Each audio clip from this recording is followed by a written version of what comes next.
Hello students, how are you. आज हम start करेंगे क्लास 10th केमिस्ट्री का second chapter which is acids, bases and salts. तो इस चैप्टर में हम एसिड्स, बेसिस और सॉल्ट्स के बारे में पढ़ेंगे।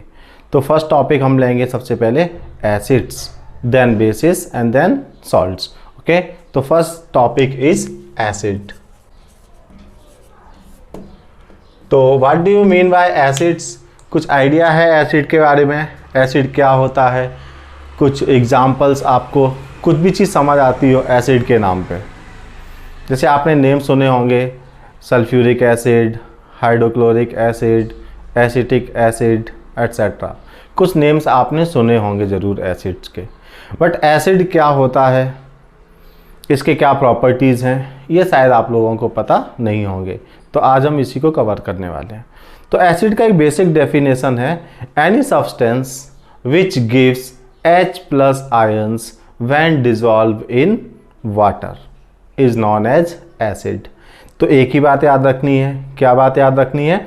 Any substance which gives H+ ion, hydrogen ion, कब देगा? When it is dissolved in water, जब उसको वाटर के अंदर डिजोल्व किया जाएगा तो वो सब्सटेंस H+ आयन देगा। तो देखिए, कोई भी सब्सटेंस है जब वो H+ आयन देता है तो कहाँ देता है? वाटर के अंदर। तो किस तरीके से रिएक्शन होगा? H+ H2O। वाटर के अंदर में उसने क्या दिया? H+ आयन दिया। तो ये यहां से रिएक्ट करके बनाएगा H3O+। This H3O+ ion is known as hydronium ion. इसको क्या बोलते हैं? Hydronium ion. तो हाइड्रोनियम आयन क्या है? हाइड्रोनियम आयन कोई अलग चीज नहीं है, but it is H+ ions in water. क्या है hydronium ion? H+ ion in water. तो हम यदि ऐसा बोलें H+ आयन इन वाटर, या हम बोलें H3O+ आयन, दोनों ही सेम चीज हैं, ये डिफरेंट चीजें नहीं हैं। तो एसिड्स हमेशा H+ आयन कब देता है? जब वो वाटर के अंदर डिजोल्व होता है। तो वो जो H+ आयन है ये H3O+ में कन्वर्ट हो जाता है, जिसको बोला जाता है हाइड्रोनियम आयन। तो इतनी बात क्लियर है।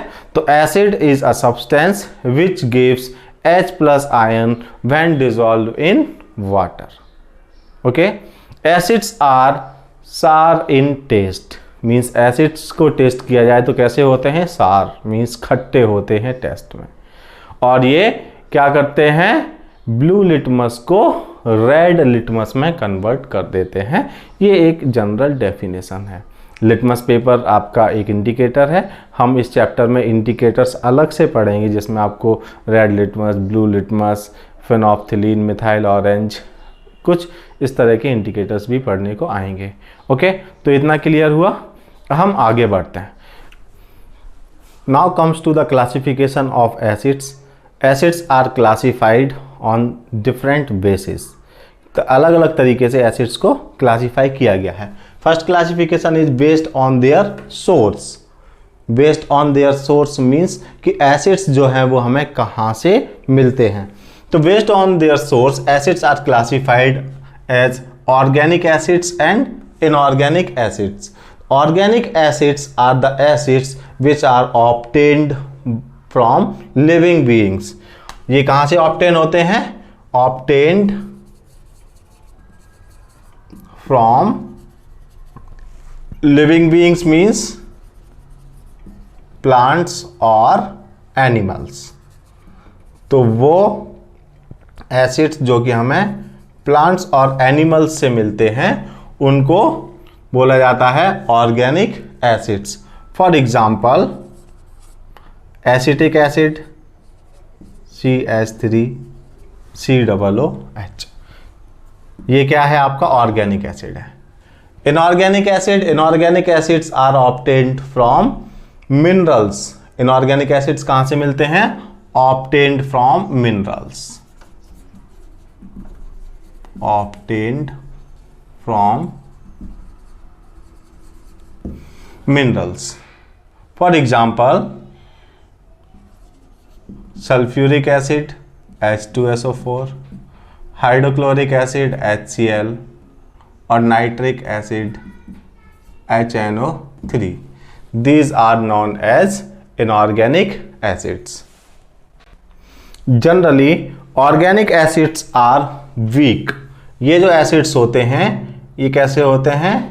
Weak होते हैं in nature, and inorganic acids are strong in nature. Second is based on ionization. कोई भी एसिड है उसका आयोनाइजेशन किस तरीके से होता है उसके आधार पर उनको हम बोलते हैं स्ट्रॉन्ग एसिड्स और weak acids. So on the basis of their ionisation acids are classified under strong acids और वीक एसिड्स. तो स्ट्रॉन्ग एसिड्स कौन से होते हैं? जिनका कंप्लीटली आयोनाइजेशन होता है. Complete ionisation when dissolved in water. जब इनको वाटर के अंदर में डिसॉल्व किया जाता है तो कंप्लीट आयोनाइजेशन होता है. वो एसिड्स कहलाते हैं स्ट्रॉन्ग एसिड्स. और वीक एसिड्स जिनका पार्शियल आयोनाइजेशन होता है. Partial ionisation.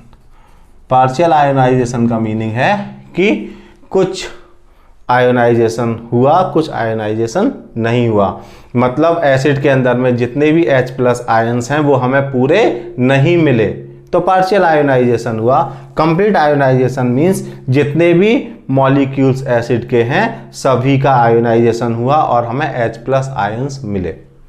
तो इससे हमें एक बात और पता चलती है कि किसी भी एसिड के स्ट्रॉन्गनेस और वीकनेस के लिए जो रिस्पॉन्सिबल है वो कौन है? Hydrogen ion. जितने हाइड्रोजन आयन ज़्यादा होंगे एसिड उतना ही स्ट्रॉन्ग होगा और जितने हाइड्रोजन आयंस कम होंगे एसिड उतना ही वीक होगा. स्ट्रॉन्ग एसिड्स का यदि एग्जांपल लेना चाहें तो हम ऊपर से ले सकते हैं. जैसे मैंने बोला था inorganic acids are strong acids. तो सल्फ्यूरिक एसिड, हाइड्रोक्लोरिक एसिड ये क्या है? स्ट्रॉन्ग एसिड्स हैं. इनको जब वाटर के अंदर डिसॉल्व किया जाता है तो ये कंप्लीटली आयोनाइज हो जाते हैं. वीक एसिड्स, वीक एसिड का एग्जांपल हम ये एसिटिक एसिड ले सकते हैं CH3COOH. जब एसिटिक एसिड को हम वाटर के अंदर डिसॉल्व करते हैं तो इसका पार्शियल आयोनाइजेशन होता है. सारे मॉलिक्यूल्स का आयोनाइजेशन नहीं होता. Now third, based on there basicity. Basicity means कि उसके अंदर में कितने H+ आयंस हैं. मतलब वो कितने बेसिस को न्यूट्रल कर सकता है. हम आगे चल के न्यूट्रलाइजेशन रिएक्शन पढ़ेंगे तब आपको और क्लियर होगा. तो based on basicity acids are classified as monobasic, dibasic और ट्राइबेसिक.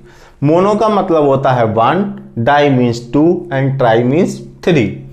तो यदि आपको कहीं एक H दिखता है एसिड के अंदर में H+ आयन वो एक देता है तो उसको बोला जाता है मोनोबेसिक. मोनोबेसिक क्या देगा? 1 H+ आयन देगा. जैसे for example HCl. Dibasic, di means 2, जो 2 H+ आयंस देता है per molecule. Suppose H2SO4. And tribasic the acid which gives 3 H+ ions per molecule. तो इसका एग्जाम्पल होता है H3PO4. तो आप कैसे पहचानेंगे कोई भी एसिड मोनोबेसिक है, डाइबेसिक है या ट्राइबेसिक है? तो बहुत ही इजी है पहचानना.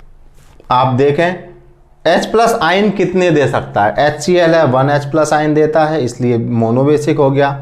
डाइबेसिक H2SO4 2 H+ आयन देगा. ट्राइबेसिक H3PO4 3 H+ आयंस देगा. Okay. Now fourth, based on concentration.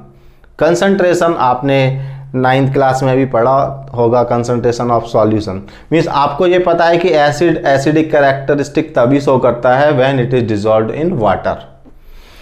तो किसी भी एसिड के अंदर में हमने कितना अमाउंट ऑफ वाटर रखा है और कितना अमाउंट ऑफ एसिड रखा है। On the basis of this acids are called concentrated acids और डाइल्यूट एसिड्स। तो कंसंट्रेटेड एसिड क्या होगा? वो एसिड जिसमें कंपैरेटिवली लेस वाटर कंटेंट होगा एंड मोर एसिड होगा। ज्यादा एसिड होगा, वाटर कम होगा, वो क्या कहलाएगा? Concentrated acid. और डाइल्यूट एसिड जिसके अंदर में वाटर ज्यादा होगा और एसिड कम होगा, उसको बोला जाएगा डाइल्यूट एसिड। तो कंसंट्रेटेड एसिड्स क्या होंगे? Concentrated acids having relatively high percentage of acid। उसमें वाटर भी होगा और एसिड भी होगा, बट परसेंटेज किसका ज़्यादा होगा? एसिड का ज़्यादा होगा, उसको स्ट्रॉन्ग एसिड बोला जाएगा। और डाइल्यूट एसिड क्या होगा? Relatively low percentage of acid. तो having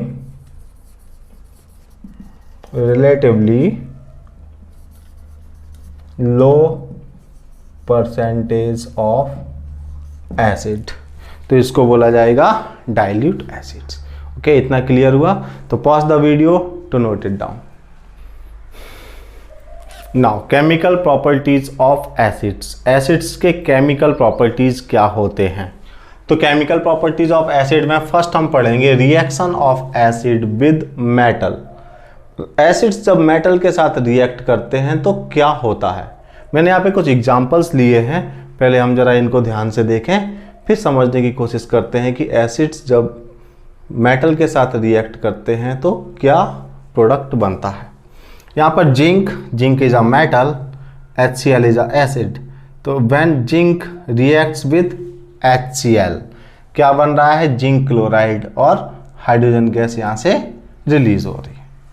Sodium is a metal reacting with hydrochloric acid. It gives sodium chloride and H2. Here zinc reacts with H2SO4. Sulfuric acid gives zinc sulfate plus hydrogen gas. तो इन तीनों ही reaction में आप देखेंगे तो एक चीज common है। क्या है? Hydrogen gas. वो आपको दिख रहा है कॉमन थिंग। कॉमन थिंग क्या है? Hydrogen gas. और आप यहां पे देखें, यहां पे क्या कॉमन है? ये सारे के सारे मेटल्स हैं। यहां पे क्या कॉमन है? ये सारे के सारे एसिड्स हैं। और यहां पे क्या कॉमन है? Zinc chloride, sodium chloride, zinc sulphate, ये सारे के सारे मेटल के सॉल्ट्स हैं। इतनी चीज क्लियर हुई? मेटल एसिड रिएक्ट किया, क्या बनाया? Salt and hydrogen gas. Okay, तो हम इसको एक जनरल फॉर्म में कैसा लिख सकते हैं? जनरल फॉर्म में लिख सकते हैं acid plus metal gives salt plus hydrogen gas. एक जनरलाइज स्टेटमेंट हम यहां पे आप दे सकते हैं। इतनी बात क्लियर हुई? तो when acids react with metals they form salt and hydrogen gas. Okay, और ये जो 3 एग्जाम्पल्स लिखे हुए हैं आप इन एग्जाम्पल्स को इसमें दे सकते हैं। उस टाइम पे इनको जो हमने गोला लगाया हुआ है इनको हटा देना, ये सिर्फ आपको समझाने के लिए थे। तो first reaction of acids with metal, तो क्या होगा? When acid react with metal they give salt and hydrogen gas. यहाँ पे एक बहुत फेमस क्वेश्चन बनता है, एग्जाम में कई बार पूछा गया है, which gas releases when acids react with metal. तो वो गैस है आपकी हाइड्रोजन गैस, याद रखना। ओके, तो pause the video to note it down. Second is reaction of acids with metal carbonate. तो हम यहाँ पे एक दो एग्जांपल्स लेते हैं मेटल कार्बोनेट्स के और फिर देखते हैं कि जब एसिड्स मेटल कार्बोनेट के साथ रिएक्ट करेंगे तो क्या बनाएंगे। ओके, तो देखिए मेटल कार्बोनेट, कार्बोनेट क्या होता है, कार्बोनेट आयन होता है CO3। तो यहाँ पे मैंने लिया calcium carbonate, it is reacting with sulphuric acid. तो जब कैल्शियम कार्बोनेट सल्फ्यूरिक एसिड के साथ रिएक्ट करेगा तो क्या बनाएगा, कैल्शियम सल्फेट। यहां से देखिए कैल्शियम आया और यहां से सल्फेट आया, तो क्या बन गया, कैल्शियम सल्फेट। अभी बचा क्या, यहां पे हमारा बचा CO3 और यहां पे बचा H2। अब ये जो H2 है ये CO3 के साथ किस तरह से रिएक्ट करेगा, तो CO3 जो है ये कन्वर्ट होगा CO2 और यहाँ से एक ऑक्सीजन देगा और ये जो वाटर है वो इस ऑक्सीजन के साथ रिएक्ट करेगा। तो यहाँ से क्या बन जाएगा, यहाँ से बन जाएगा H2O और ये क्या बचेगा आपके पास में, CO2 कार्बन डाइऑक्साइड। तो calcium sulphate plus water plus carbon dioxide. एक एग्जांपल और लेते हैं, सपोज एक एग्जांपल और लेते हैं, suppose calcium carbonate is reacting with HCl। तो क्या होगा, सबसे पहले बनेगा calcium chloride CaCl2। But calcium chloride बनाना है तो यहाँ पे तो एक ही क्लोरीन है, हमें 2 क्लोरीन चाहिए तो इसको 2 कर लेंगे। अब देखिए यहाँ से कैल्शियम चला गया, यहाँ से क्लोरीन चला गया, क्या बचा CO3 और यहाँ से क्या बचा 2H। अगेन वही काम होगा, ये CO2 और O में चेंज होगा और ये 2H, ये आपस में रिएक्ट करेंगे, ये बनाएगा H2O और यहाँ से मिलेगा कार्बन डाइऑक्साइड। तो क्या हो जाएगा, calcium carbonate plus water plus carbon dioxide. तो कभी भी कार्बोनेट जब रिएक्ट करेगा किसी भी एसिड के साथ में, तो देखिए जो हमने पिछला पढ़ा था, पिछला क्या पढ़ा था, कोई भी मेटल था, सिर्फ एक मेटल था जब वो किसी एसिड के साथ रिएक्ट कर रहा था, जैसे सिर्फ कैल्शियम था, जब कैल्शियम हमारा H2SO4 के साथ रिएक्ट कर रहा था तो यहां पे बनेगा कैल्शियम सल्फेट। अब ये कैल्शियम है और यहां से क्या आ गया, सल्फेट आ गया, बचा क्या, सिर्फ हाइड्रोजन बचा, इसलिए वहां पे हाइड्रोजन गैस रिलीज हो रही थी। लेकिन जब मेटल के साथ कार्बोनेट आएगा तो वो हमेशा CO3 देगा। मेटल के कार्बोनेट से आपको क्या मिलेगा, हमेशा CO3 मिलेगा, और एसिड से क्या मिलेगा आपको, हमेशा H2 मिलेगा। और ये H2 हाइड्रोजन और कार्बोनेट आपस में मिलके कार्बन डाइऑक्साइड और ये वाटर बनाएंगे। तो जब कोई भी एसिड मेटल के साथ रिएक्ट करता है तो सिर्फ हाइड्रोजन गैस रिलीज होती है और सॉल्ट बनता है। लेकिन जब कोई एसिड मेटल कार्बोनेट के साथ रिएक्ट करता है तो सॉल्ट बनता है, वाटर बनता है और कार्बन डाइऑक्साइड। ये वाटर और कार्बन डाइऑक्साइड आपको हमेशा मिलेगा, क्योंकि ये कहां से बन रहा है, मेटल कार्बोनेट के CO3 और एसिड के हाइड्रोजन से मिलके बन रहा है। तो इसको हम एक जनरलाइज फॉर्म में क्या बोल सकते हैं, इसको हम जनरलाइज फॉर्म में लिख सकते हैं, इसको हम जनरलाइज फॉर्म में लिख सकते हैं, acid plus metal carbonate gives you salt plus water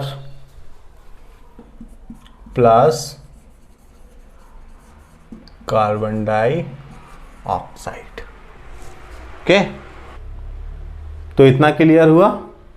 ठीक है, इसके एग्जांपल्स लिख लेते हैं, ये जो हमने लिखे हैं गॉचपॉस हो गए, इनको फिर से लिख लेते हैं। तो for example calcium carbonate reacts with sulfuric acid gives calcium sulfate plus water plus carbon dioxide. Second example लिख सकते हैं कैल्शियम कार्बोनेट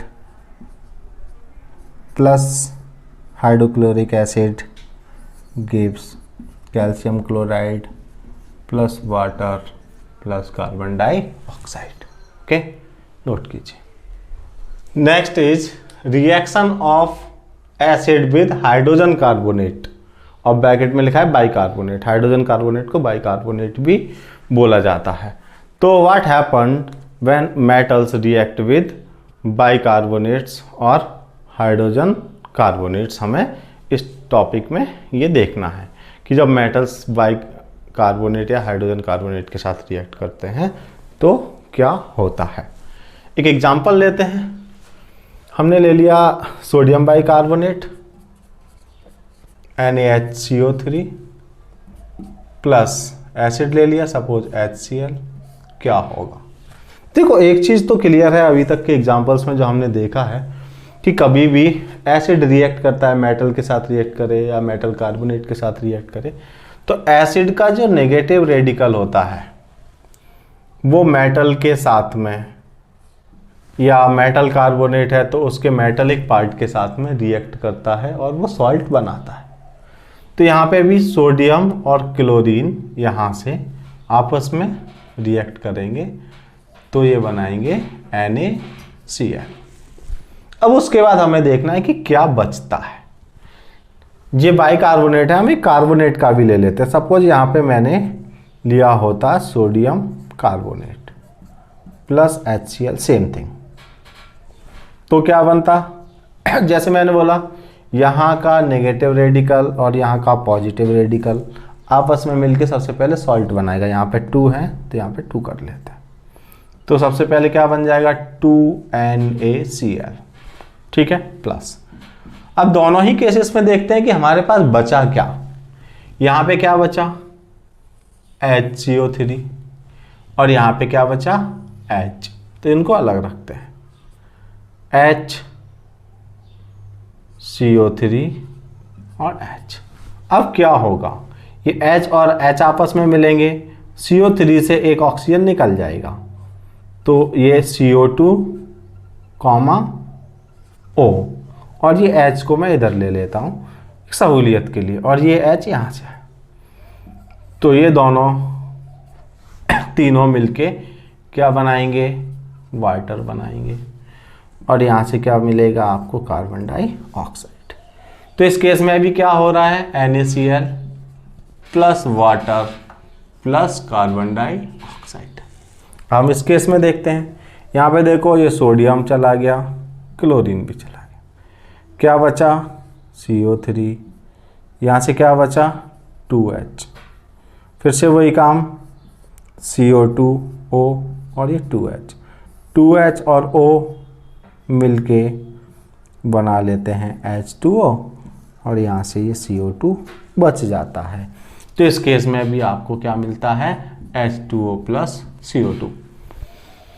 तो हमें यहाँ से समझ आता है कि एसिड्स चाहे कार्बोनेट के साथ रिएक्ट करें चाहे हाइड्रोजन कार्बोनेट के साथ रिएक्ट करें, सेम थिंग देंगे, which is salt, water and carbon dioxide. Clear हुआ। तो इसको हम एक जनरल फॉर्म में लिख सकते हैं। कैसे लिखेंगे जनरल फॉर्म में, अब तो सीख गए होगे आप लोग, तो लिख लो acid plus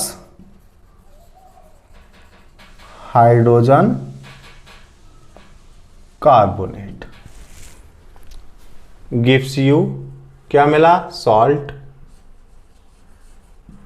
then water and then